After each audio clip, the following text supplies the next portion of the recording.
Bedhead and Breakthroughs. I'm your host, Deb. Nice to see you. Hey, sorry about last week. I was so sick, but we're back. I'm back. I hope you're back. And I hope you're feeling better than I am. But anyway, let's jump into today. We're talking about um don't let your why become your weight. So last week I was doing my group coaching thing with one of my groups, and we got on the conversation of goals and failure and all those things kind of connected to that, right? Um and one of the participants shared with me her fear around failing in her goal. And as we got into the conversation, what I realized in talking about her fear is that her why, her drive, her reason for showing up in the world the way that she does, her reason for getting up in the morning had accidentally become her weight. And I wanted to talk about that today because I think this can easily happen to most of us. We get into this gig, into the things that we're doing, into what I call our sacred creation, because we feel called to do something bigger, something greater, something more in this planet of ours. And along the course of that, we kind of pick up all of these, I'll call them programs, these little breadcrumbs that various entrepreneurs or coaches throw out there. And suddenly we start to feel this fear of the gap between where we are and where we want to be. And what happens is that drive, that reason why we're showing up accidentally becomes the thing that we're afraid of most. Meaning, like this participant getting into what we're doing or doing the thing that we're doing. Oh my gosh, let's see if I can be more specific. So, for example, well, I'll use her because you guys know who I'm talking about. One of the reasons that she's doing what she's doing is because she wants to create safety for her partner. She wants to be able to create economy so her partner can come home from the job that her partner is in and be at home and they can be together. That's one of her reasons. And over the course of time, what has happened is that desire to bring her partner home has become this reason to judge herself. So when she misses her goals, that gap between where she is and where she wants to be, when she misses her goal, what happens is she goes, oh my gosh, it's proof that I'm not enough. It's proof that I can't accomplish what I want to do.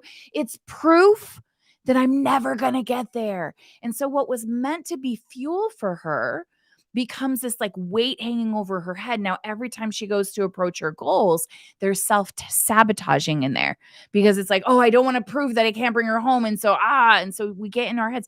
And many of us do this. I won't say all of us, but many of us do this. I do this. I want to get out there. I want to change the world. I want to impact lives. But suddenly, if I have a gap, if I don't hit my goals or I don't reach the benchmarks I think I should, then suddenly I'm looking at that as proof that I can't accomplish the thing that I want to accomplish in this world. And so I want us to be very careful. I wanted to jump on here today just to remind you not to let your why become your weight.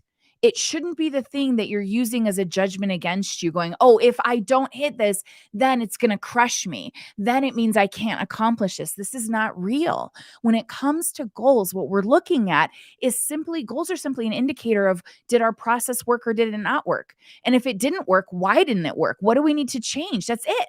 That's it. That's all a goal tells us is, are we on the right track or not?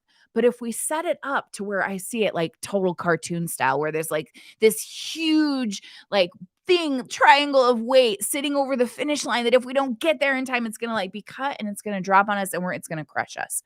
So here's what I'm going to invite you to do with me today. If your why has accidentally become your weight, if the reason that you got into the sacred creation that you're participating in right now is now the thing that you fear most if you miss your goals, okay, or if you fall short, or your reason for being afraid of failure, then I'm going to invite you to go ahead and cut that rope. That rope that's hanging that big old weight over the finish line. We're just going to cut the rope. And I want you to watch as it crashes to the ground. And I want you to let it just crush anything that's underneath it. I would invite you to step out of the way. Okay. And then I want you to watch as we melt that down. I want you to melt that down. Allow that entire weight to melt all the way down. Just watch it from the top. Melting all the way down until it's this ginormous puddle on the ground. And then we're going to call in the tanker truck, because this is a big puddle. This is an awesome puddle. We're going to call in the tanker truck, because what I've just had you do, if you walk through that tiny little visualization for me, What I've had you do is I've had you transform the weight back into the fuel that it's supposed to be. That liquid on the ground, that is your fuel. So we're going to back up the tanker truck. We're going to we're going to suck up all of that fuel into your tanker truck because this is what's going to help you to propel you forward in the things that you're going to create. And that's what we're going to do today. We're just going to shift it back from being our weight to being our why. Now it can be the thing that fuels us. Why do we get up in the morning? Why are we here? Why do we keep going? Why are we going to keep pushing? Even when it feels like everything's stacked against us. Not everything's stacked against you. Universe always conspires in your favor. But when it feels that way, this why. This why. And let this why be stronger than your doubt and stronger than your fear. Okay?